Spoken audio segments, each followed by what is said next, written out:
Hi, Felix. Thanks for joining us. Hi guys, thanks for having me. Yeah, happy to have you here. Um, last time we talked, whole different setting, and now we're independent, and we want to know all about Crypto Fight Club. That's cool. That's cool. Happy that you guys made it. That you guys are independent. I'm here to tell you everything about it. So to start with, what is Crypto Fight Club? How would you explain to the average person? Or a The moron. average, Yeah. um, to the average person, I would say it's an NFT game. Um, it's a skill-based game. It plays in the whole nostalgic feeling of Pokemon in the 90s. Like you collect your cards, you battle them, you fight each other for either in-game currency or for other NFTs. But it has a couple of twists and turns to it. So we're playing in the whole like voxel pixelated environment. A lot of things that we have seen, for example, in Minecraft, which was a big success. We've seen it in Avogachi, which has done quite well. So NFT gaming right now in the space is a lot like how gaming used to be. It's just exponentially growing and so much faster. And we're also going into that nostalgic, like you were a gamer, you were playing RuneScape, World of Warcraft. Like it wasn't the greatest graphics, but it was awesome gameplay, and I think that's what we're gonna play into. So this will be a really interactive game where you're actually making second-to-second decisions in the ring. There's it's a timer on there, absolutely. So you will basically have your cards. You need to place them strategically. You need to pace yourself. It's all based on, let's say, like in a real fight. Like a lot of fighters try to be very aggressive in the first round. Like Conor McGregor, for example, he's very aggressive first round, second round, but in the third round, you can see how he's losing stamina, he's losing energy, and he's just getting beaten up. So the same concept will apply in Crypto Fight Club. You need to pace yourself. You need to be strategic. You need to anticipate what the opponent is going to do and how can you win this match. Well, how do you get the fighters first of all? So upon the TGE and upon the distribution of our native currency fight, we will also be releasing 5,000 NFT fighters. So these fighters will be up for grab for anybody who has fight. We're selling them for about 2,000 fight, which is about $40 at the TGE price at the token generation event. And these fighters basically go to the community, and we're basically not taking the fight that people are paying for these.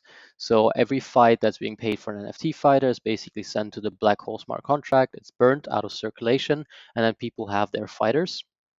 And then I think we're one of the first projects that's basically combining an NFT together with staking. So you can basically stake inside of your NFT fighter, which does a couple of things actually.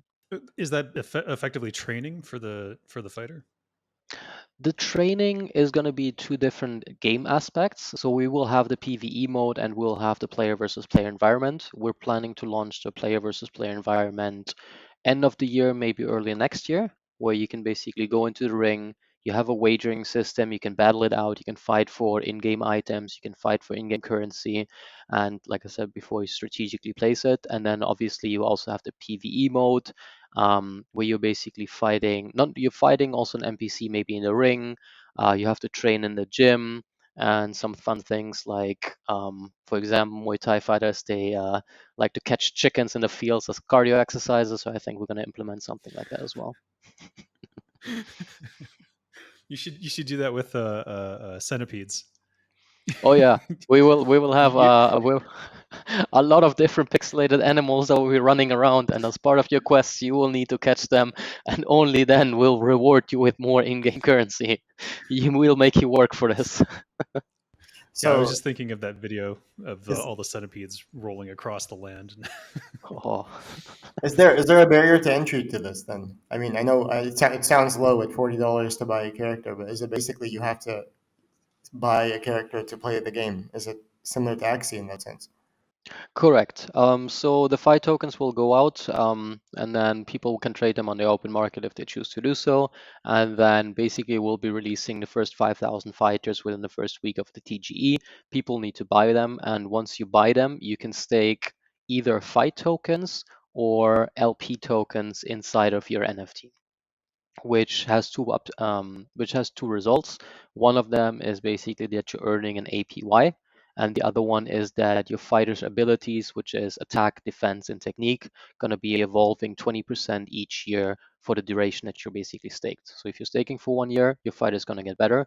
And the whole idea of that is not only to basically hand out more in-game currency to people, but also to, if you're a staker since day one, you're a CFC guy since day one, you might not have the best card because all of them obviously have different rarities, but because you've been staking for so long, your fighter has evolved so nicely over the last couple of years that they are very good to be used in battle.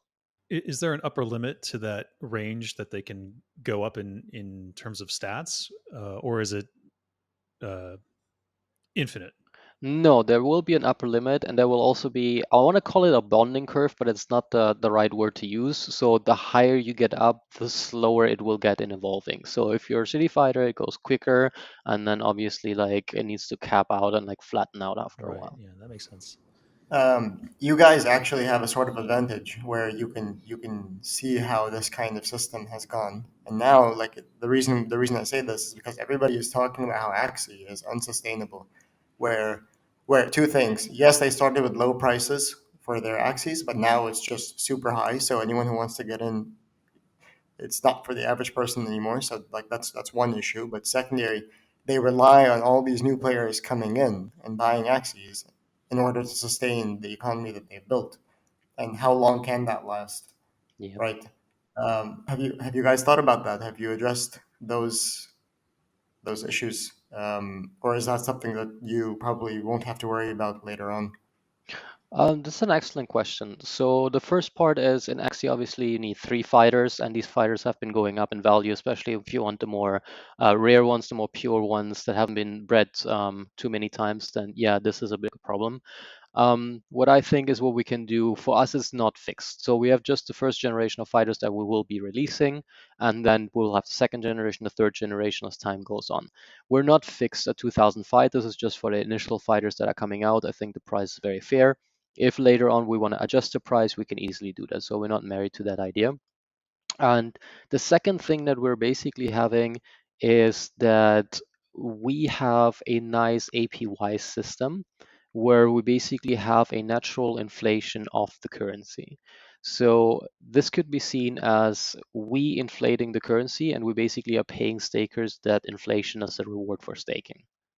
So bear with me because this is a bit complicated, but so you have 1% inflation of a 1 billion percent supply, of a 1 billion token supply. So that means you have roughly 10 million tokens that are minted every year. So what's going to happen with that is that that inflation is paid to stakers. So we're further breaking down that inflation into 2 pools. For those who only choose to stake fight into their fighter, they will basically be part of a 30% pool. So 3 million tokens in the first year, and that's basically the reward that's being handed out to them, and they can also evolve their fighter. If you go on PancakeSwap and you become an LP provider, then you can take your LP tokens, stake them inside of your NFT fighter, evolve them 20% in terms of stats, and be part of the 70% reward pool. So a lot of these things have non-sustainable models where basically you launch, you figure out, oh, we don't have any liquidity on Pancake, we need to launch an LP campaign, and the graph always looks the same. It's like, okay, everybody runs in high LPs and then it just dies down. For us, this is something that we've naturally built into the tokenomics because we want to make it long lasting, like you said before. It needs to be sustainable. So I think providing LP on a DEX is one of the things that needs to be kept in mind. So, in layman's terms, it sounds like the people who reinvest in their fighters will be able to beat the inflation just automatically. So I mean, yes, so you need to come in, you need to basically stake, which means you need to take your fight tokens, you need to lock them up into your NFT, and there's also a time lock on it. So it's obviously free to the user. It's like you want to stake for a day, you can do that. It's not going to be much for you because you're staking for a day. It's more like your gas costs are going to take over. But you can stake for a month, you can stake for a year, you can stake for 5 years. And what we want to do with users, basically, they come in and they stake for a year to basically evolve these fighters. So we want to make a thing that, oh, you have been here since the beginning, generation one NFTs, staked that since day one, fighters' abilities have grown, and is one of these OG collectibles that's in the market. Yeah. Is there any aspects for free to play guys who don't want to pay money up front? For now, not. So what we actually decided is, I think if you have the first users that come in, somebody got in through a launchpad, somebody got some tokens, then I think $40 is a very fair price at the beginning. So you got in, you have some Definitely tokens, you can play. I mean, actually, like you're starting at like what, 150 US dollars right now, and it's more. just not. Yeah. So if you want to start with a bad team, I think with a good team it's like 1,500 or something US right now that you're looking at to start. And then things like obviously the scholarship system have evolved. This is something that's community driven by Axie, which is really cool. If that happens to evolve, that would be also one solution. But like I said, we're not married to the idea of like, hey, you need to have 5,000 US dollars to get into this game, to play this game, and to participate. Well, I really like the idea that you'll be releasing new generations of fighters almost seasonally, it sounds like. And that's usually you can keep those prices low or even adjust them so that it keeps the price around $40. And I think that's a really good model. And I wish everyone would follow that because that way the game continues to get new players in because they want to get in on that next round of like, there's 5,000 fighters coming in. I think depending upon how popular you get, they're going to go very, very fast. But still, it's an opportunity to get in, and they know that later on down the line, in whenever the next generation of fighters comes out, they'll have another chance. So I think that's pretty exciting because I don't see people doing that. Yeah. I think you need to make it easy for the user to not only interact with things, so have a good front end that makes it easy and like you can stake, you can take out, and you know what's happening. So it's very nice, intuitive design, but also making it easy in terms of financial barrier to get into the game, because you want to have more users, you want to have more players, you want to have more people talking about it, and I think $1,500 is not something that the average player is laying around to buy their 3 fighters and start. No, they Yeah, no definitely way. don't. They'd rather buy a console or a PC or a gaming PC Yeah, with it's that like, Ex- price. PS5 Exactly. or Or an Or yeah. next, yeah, maybe not an accident. Mm. So you look, when I was explaining this game to David, I literally said this looks like Minecraft slash RuneScape hybrid kind of thing going on. Is that exactly what you guys were going for? Because you mentioned RuneScape and you mentioned Minecraft. Am I onto No, something here? you're on the right track. I wasn't a big Minecraft guy. I wasn't a big RuneScape guy, but some of the people on the team were. I used to be big on World of Warcraft, and we really like, for example, Axie, liking the whole like pixelated aspect, bringing it back to like very basic designs, very like something that's cute, that's engaging, it's memorable. I see a lot of people going for Unreal Engine 5, really high-end graphics and everything. It's cool. I mean, don't get me wrong, I would love to see AAA games flooding the market more, but it just takes so long to build. Like, it's so much effort. You need to have it downloadable, can't have it on Mac. So we were like, why not make it easy? Have a front end interface, connect your MetaMask, have a Chrome browser, start playing. Yeah, the barrier to entry for people going into AAA is extremely high right now. Though I think if there is definitely a room for like a AAA studio to basically put a token out and say invest in us, and I bet that they could make the money. But the thing is, like, we're talking millions of dollars per year in operating costs, so I think they'd burn out of their token in the first year, and then they'd have nothing left. Oh yeah, I mean, there's a lot of projects out there. They went out, they raised a bunch of money, they promised the world, then a trailer came out, and I'm not gonna name any names, and they start dumping their own tokens on the market because they realize they just don't have the resource to actually build this out within a year, and also not the funding. So yeah, it's not good for the community. Yeah, the big red flag is if they're an MMORPG because that's just asking for trouble. It's hard to build, trust me. Like, that's very Oh, hard I to know. build. Yeah. Yeah, when we were working on World of Warcraft, it was we Yeah. knew it was going to take like five years to make anything. So yeah, I don't Yeah, of know how course. they are promising. Oh yeah, and we'll release next quarter. Like, no, you're not. No, it's like you ask any game developer, they're like, this takes at least a year and a lot of people. Yeah, yeah, I guess they do that so they keep people interested. If they tell them it's going to take 5 years, I don't think people would follow for 5 years. They just do other things with Oh their yeah, life. and especially in crypto. Oh yeah, wait 5 years to release. It's like no. yeah. No, you need a more. realistic audience in those cases. But I mean, even when MMORPGs are coming out, they don't announce until they're like at least 2 years into their development cycle Oh yeah, anyways. definitely. So Yeah, it's usually what they do. Let's get a bit into the gameplay of Crypto Fight Club. So what's it like playing the game? What should players expect? What So are there? How many game modes are there? Is there like a sort of armor system? You said RuneScape. Are there wearables? everything is there. Everything is there. One cool thing that we're doing is we're gonna build out, obviously, also science fiction kind of environments where people can fight, but we also have interest from real world fighting gyms that want to have their gym built out in this game. So that's something very cool, especially if you're training MMA, you're training Muay Thai, and you go into one of these gyms in Southeast Asia and you actually recognize. So we have one gym that's now rebranding. It's going to be Elite Fight Club slash CFC. I'm very actually excited sharing that with the community. It's going to look very cool. For the gameplay itself, it's quite simple. You have a fighter, it's an NFT. The fighter itself can evolve with its stats. And you also have wearables that we're going to be releasing. These are also going to be NFTs. So you can have different boxing gloves, shoes, pants, you name it. And that basically will influence the abilities of the fighter and how they perform in battle, obviously. For the player versus player mode, we're going to have the wagering system where you can battle people for fight tokens, for NFTs, world championships, for example, like they have in Muay Thai. You fight one guy, you move up, and then the finals, and whoever wins basically gets a one-on-one NFT, or we can also do something more special. The actual gameplay and how it's going to work is you're going to have a limited amount of cards in your deck.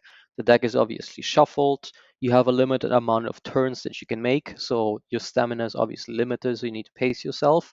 And then there's different attribute cards, which are also going to be NFTs. So you can either attack, you can defend, or you can buff the opponent. And then you're trying to place it basically strategically and trying to win over the rounds. so it sounds like the fighters are a deck of cards. Is that the right way to think of it? It is a card-based skill-based game, yeah. Okay.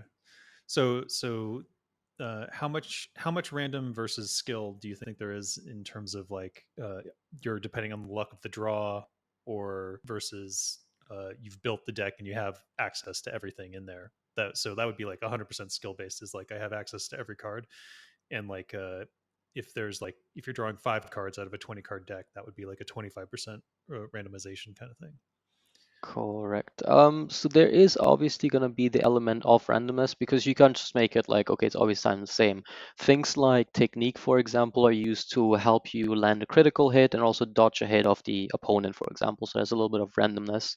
What we're also thinking, or what we actually have to implement, is going to be a scoring board. So obviously your public address from your MetaMask is going to be like your user ID and password in that case. And obviously, if you just butcher all the competition and you have a 90% win streak, you need to be higher in the leaderboard than somebody who just started. So obviously matching people that have equal skills. And what we're also thinking is the higher you get, the more the gameplay is going to be affected, and also the randomness of the game. So there always needs to be an element where the guy who is on top can be taken down from the top, and also the guy that's very at the bottom can work his way up. So we're all keeping these dynamics in mind. Yeah, the gold standard for that would be an ELO system, like in chess. That's what League of Legends uses. Is that what you're going with, like an ELO system, so that there's not too much, so that it doesn't just go infinitely?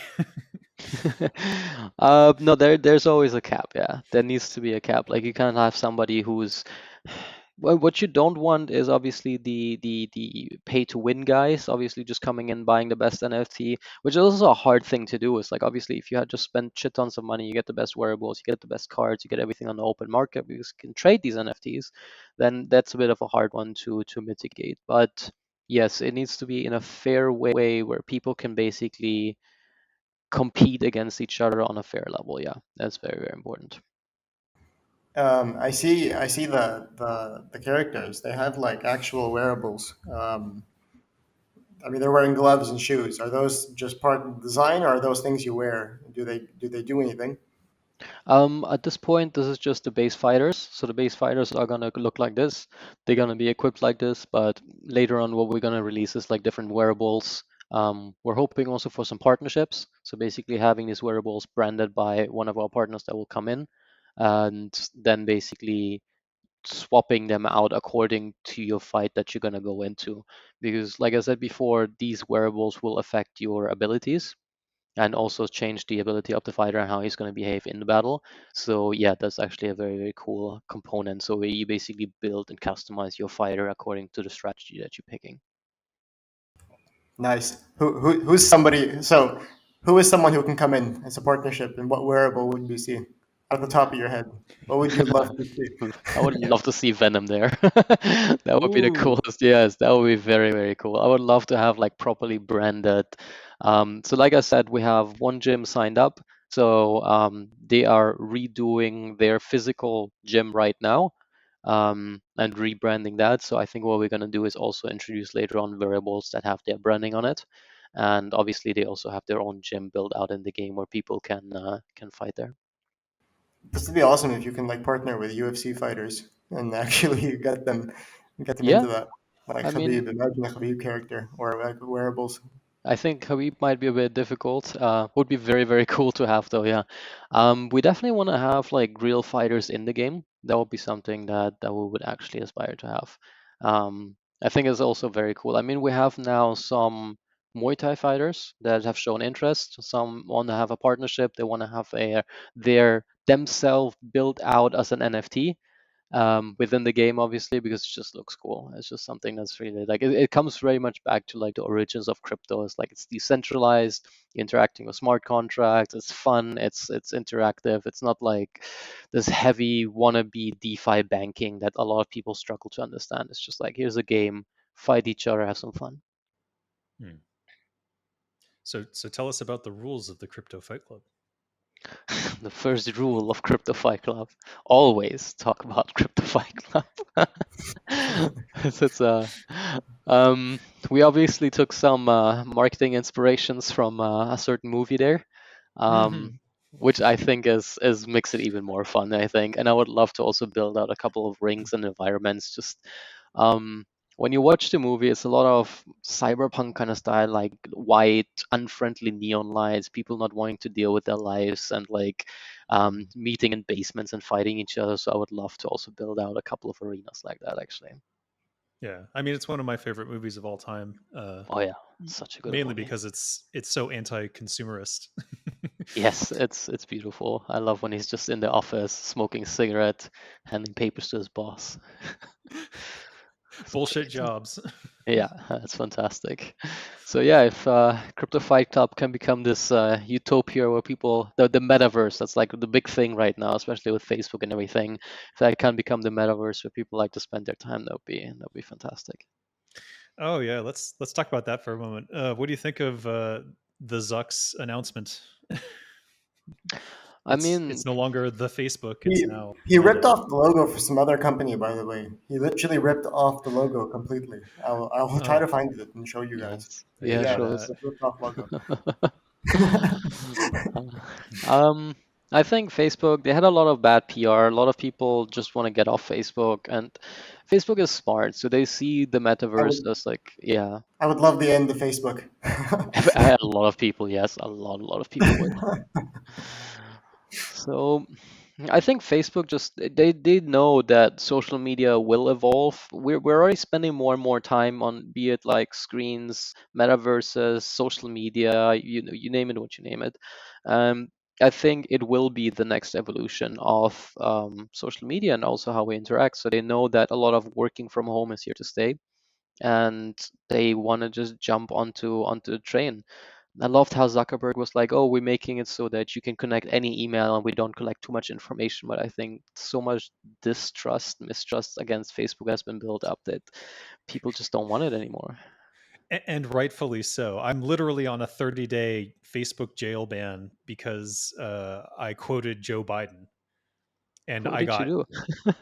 I quoted Joe Biden. So Joe Biden, someone had said, "Hey, like Joe Biden's much nicer than Trump," and I'm like, "Well, I mean, he says some really weird things. For example, listen, fat, you and me are going to do push-ups and we're going to see who comes out ahead. That's a direct quote of Joe Biden. Yeah. I got flagged for bullying.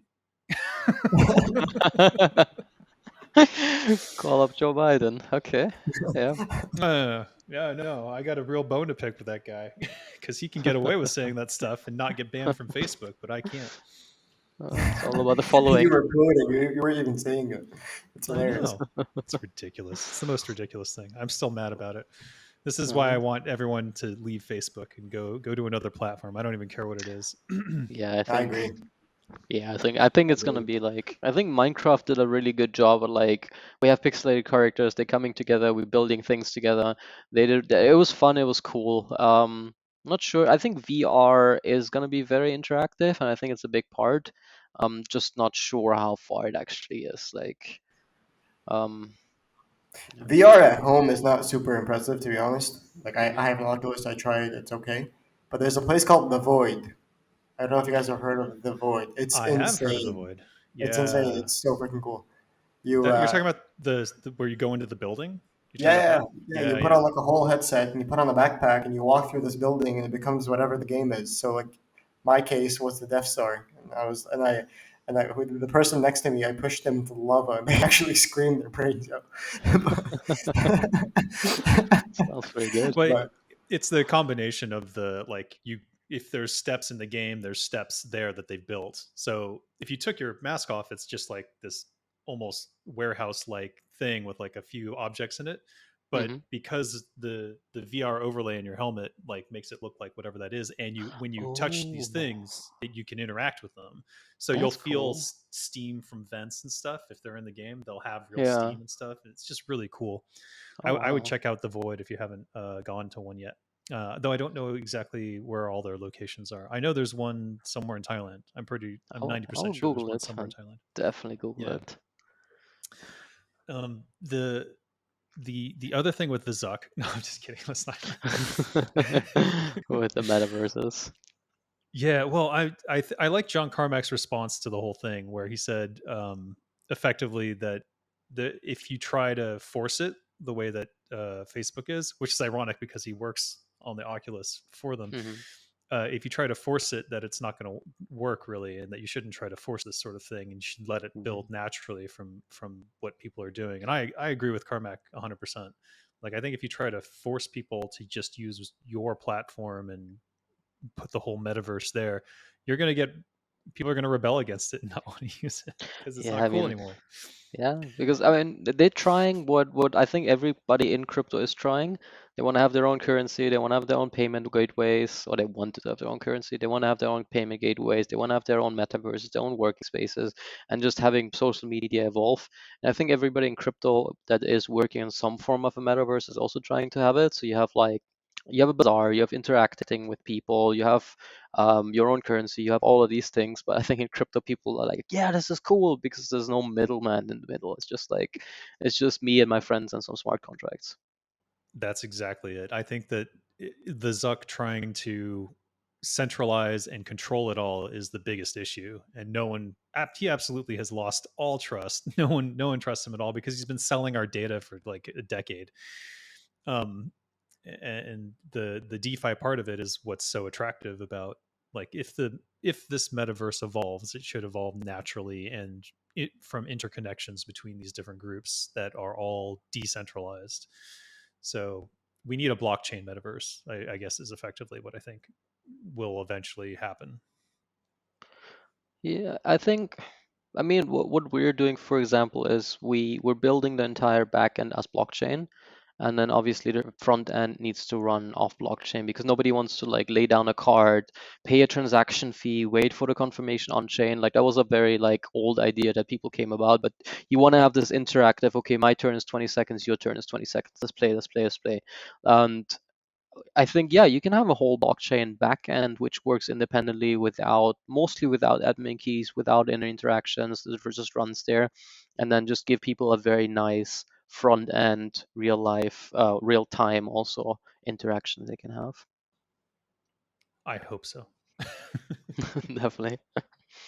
I mean, it's um, inevitable, I suppose.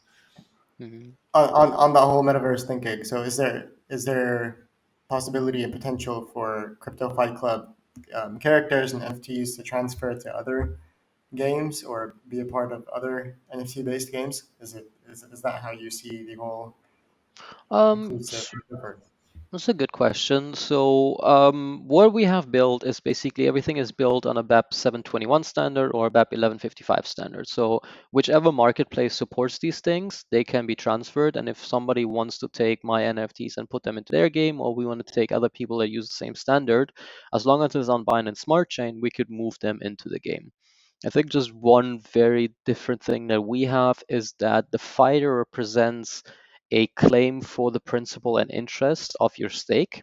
So if you basically have staked on top of your fighter, you can't wait for the maturity to reach the end of the stake. You can basically take your fighter and port them.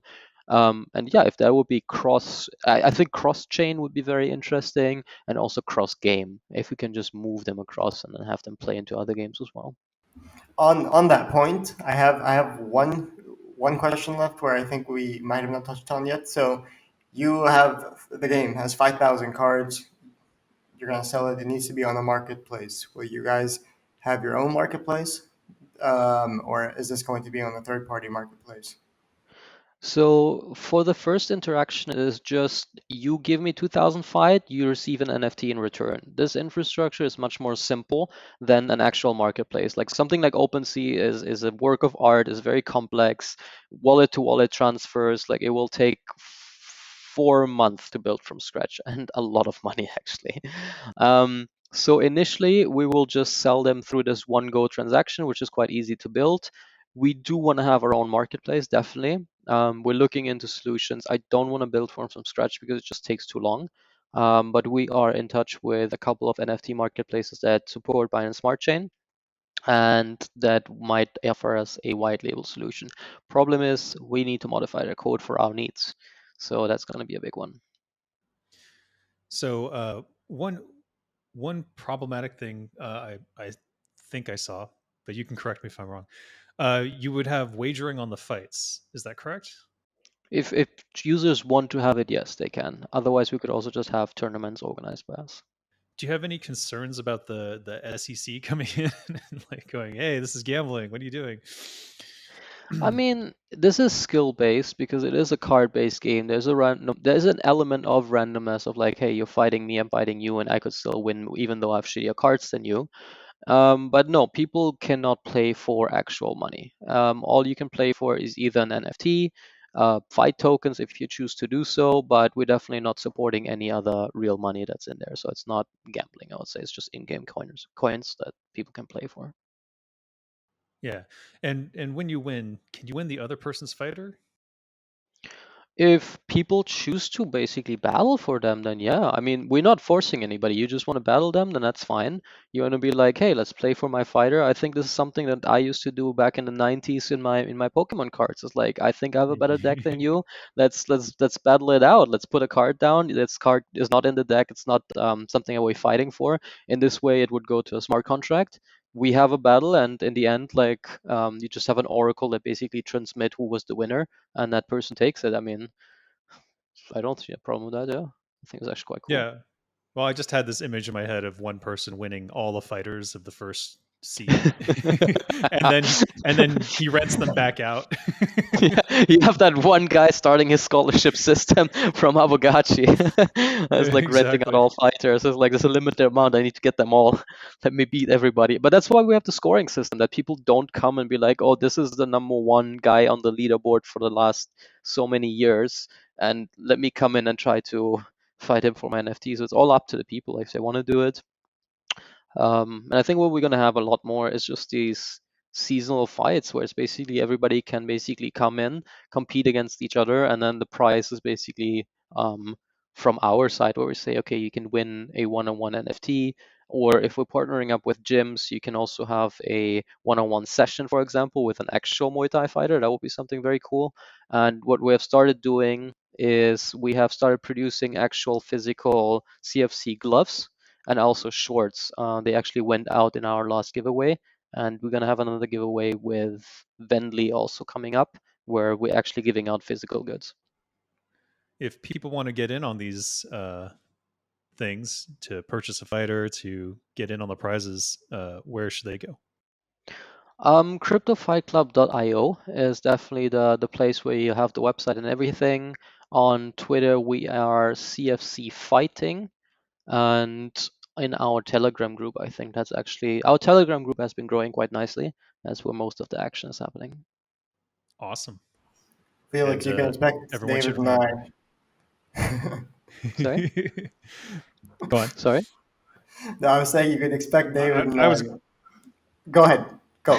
yeah, I'll be there, but I Yes. was just gonna say, don't forget to talk about Fight Club. Yes, always, always. Share the memes. We need more memes. Memes is how you grow every community. You can I expect expect David and I there to yeah. dueling you. We're gonna be there. We're gonna challenge you. Also, come on. Oh, Okay. Thanks, Felix. Thanks for joining us. This is awesome. yeah, that was fun. Whoever's listening, tag your favorite fighter. Let's get him into Crypto Fight Club. Get into That'll be get awesome. into the fight token, Bring him and in. Bring and him in. talk about Crypto Fight Club. Number one rule. Awesome. Thank you, guys.